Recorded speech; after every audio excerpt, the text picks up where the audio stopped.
નમસ્કાર દર્શક મિત્રો, હું છું માયાજાન news channel reporter Jayesh Chauhan Surendranagar જિલ્લાના થાનગઢ ખાતે આવેલો છું.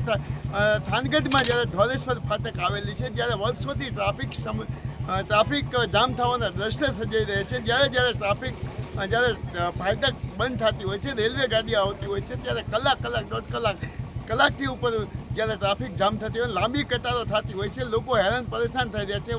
થાનગઢ તાલુકાના જ્યારે મોટાભાગના ગામડાઓ જ્યારે રેલવે ફાટક પાછળથી પસાર થતા હોય છે, ત્યારે કોઈ પણ જ્યારે બીમાર પડતું હોય છે, ડિલિવરી કેસ હોય છે, કોઈ એટેક આવી ગયો છે, જે ફાટક બંધ હોય તો ઘણી વખત મૃત્યુના મોત થવાના પણ બનાવ બની રહ્યા છે. ત્યારે ગુજરાત રાજ્યમાં ભાજપની સરકાર છે અને કેન્દ્રની અંદર પણ ભાજપની સરકાર છે, ધારાસભ્ય પણ ભાજપના છે, સંસદ સભ્ય ભાજપના છે.